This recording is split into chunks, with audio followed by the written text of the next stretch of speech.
Oh man, I finally got Inferno. Holy crap, do I hate doing dungeons sometimes.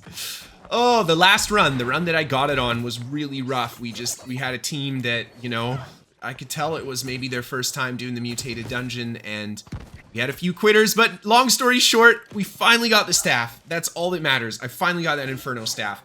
Now, why is it such a big deal? Well, if you guys don't know, not only does Inferno open up a whole bunch of Fire Staff strength builds, but I gotta be honest, it is probably the best Fire Staff in the game right now. Hear me out why. Previously, I played Fire Staff Rapier with the finisher plus a Fire Staff of choice. You could theoretically have a little bit better damage than Inferno if you go finisher with an Alacritous Punishment Fire Staff that has something like Keenly Jagged on it. That being said, the Inferno is so good because its passive actually works on your off bars. So on the Rapier side of things, we have that 15% damage bonus literally at all times. Yeah, I don't even know what to say, and just look at how this staff cooks people. Oh my god. Beautiful combo there. We managed to land everything nice and clean, but that guy was in a chunkier build, and we still just took so much damage out of him with the burns and the damage from this staff.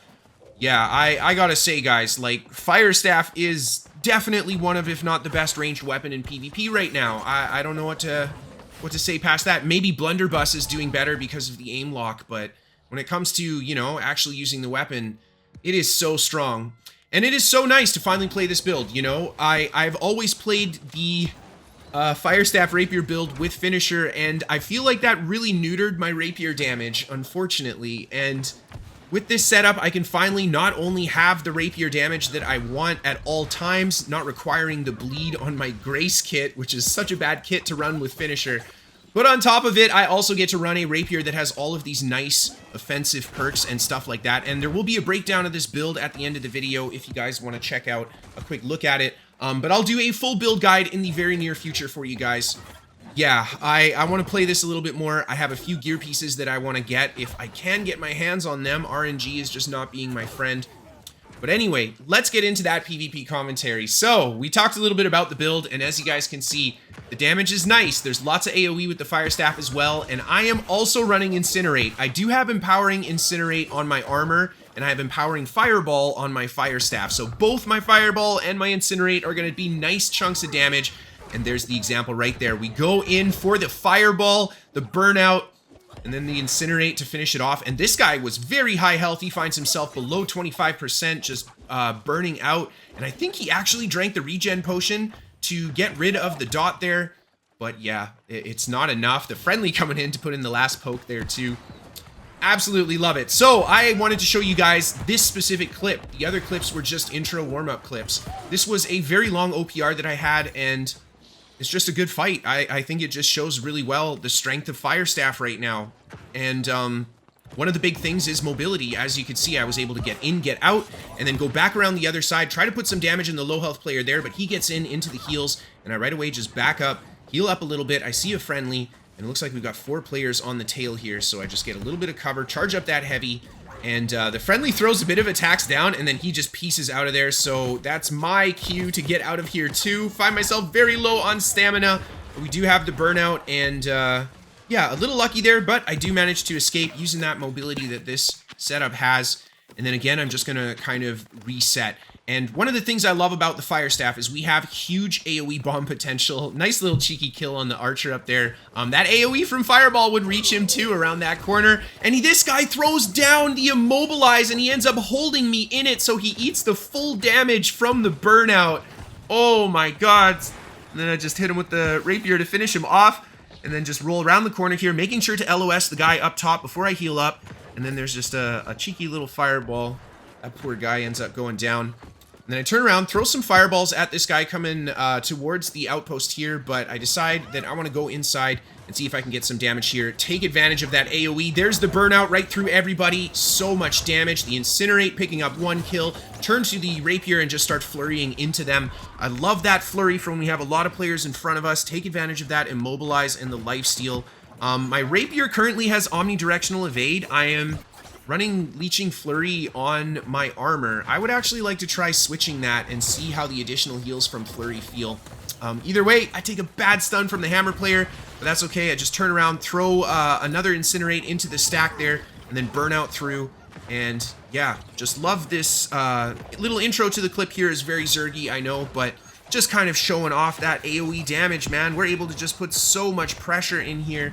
And Fire Staff, you know, I feel like with Incinerate, especially Flurry on the Rapier bar, it gives this squishy build some pretty good upfront fighting capabilities, you know? We can't just sit there and tank for a long period of time, but we can definitely trade and put that burst down. Now, a little bit of time goes by. I, of course, manage to sneak behind everybody. It's just what I do. And I get a beautiful combo on this guy. Perfect. Burnout into the Fireball, into the Incinerate, and he goes down. And that's exactly what I wanted from my Fire Staff, from the Inferno for this build.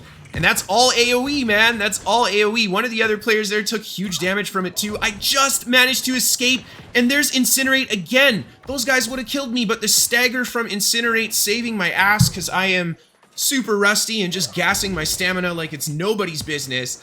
And then a little bit of time goes by. I managed to get myself killed, come back towards the enemy outpost, and we find a friendly in here, and a bunch of enemy players are entering here as well. This guy is running a bleed kit. We can see the Tondo coming out of him, so I know that he's looking for that flourish and finish.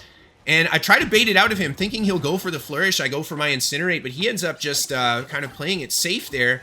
And I'm just going to evade out of there, manage to dodge the incoming bleed tick, and see if he continues to give chase. I think Ice Gauntlet. Yeah, that's him. He throws down the Immobilize. I'm just going to keep on moving, drink my potion. I gotta say, I made a few changes to this build around healing power, and I really like it. I do have the Endless Thirst, but I haven't upgraded it yet. With the Endless Thirst, I can get almost a 6k potion heal on this build. I'm excited to see. When I upgrade it, I'm excited to see what it looks like. That's one of the parts of the build that I want to finish for you guys before I put out another unfinished Fire Staff Rapier build. We want to have that final product, and I'm just taking a lot of pressure here, using the Rapier and the Fire Staff to kind of give me that mobility that I need, even while I'm taking these really heavy immobilizes from these guys. And yeah, they're everywhere. They just continue chasing me. I managed to get the burnout through. There is a nice fireball, and I go for the Incinerate. He ends up, I think, eating the damage from it, because the Incinerate pops out, but that firing persists for a decent amount of time. So he rolled the beginning, but not the end of the Incinerate. Honestly, guys, I feel like this move is kind of OP. I didn't use it for a long time. They nerfed the crap out of it. And now that it has a stagger, all of a sudden, I'm finding so much use for it in PvP. And these two end up charging in. Of course, I go for the burnout through. Really good damage. And there I do land a heavy attack on that guy. And just look at the bleeds. We force him into the Entomb so he can purge those bleeds. And the persistence from that ring, man. Oh my god. Sorry, the burns, not the bleeds. But that was just beautiful. People, they don't... Yeah, I feel like they don't fight Incinerate enough. People don't know that the firing will persist like that. They don't know how much reach it has. Just stepped in one moment too close, and just the AoE to finish the second guy off there. Second player and two more players come in here. I quickly heal up, chug my potion. These guys follow me around the corner, and he eats so much damage from the Fire Staff. 2 heavy attacks, and then we go for the burnout through. Oh my gosh, and he eats both of those as he's backing up through it. And here I get nasty trap from the other player. I waste all of my stamina to see if I can get out of there. I don't have the ultimate up yet. Oh my god, the potion was just around the corner. Didn't make it. Good fight, though. Anyhow, here's the build I'm working with today. 100 dex and 50 focus. 100 dex for that rapier damage, and honestly, Fire Staff does about the same amount of damage at 100 dex, 400 intel, as it does at 500 intel, so yeah. And then, of course, the 50 focus. That's a big part of this build. I'm trying to pack healing power on it. And like I said, adding that Endless Thirst is going to give us even more healing on our potions. So we're getting there. We're also missing some shirking heals on the gear as well. But yeah, here's all the armor I'm running. If you guys want to see the older version of this build, there is a written guide linked down below for you. And hopefully update in the next few days here. Otherwise, thank you guys so much for watching. I hope that you enjoyed. I am doing the New World Top 5 fights. If you have any awesome fights you want to see in the New World Top 5, feel free to send it to Kristofer at pvpnewworld.com. And I think after this build, I might do some Fire Staff Sword and Shield. I really want to try that out, and I feel like Fire Staff Sword and Shield is going to have some especially dirty combos. Thank you guys for watching. Hope you enjoyed, and I'll see you next time.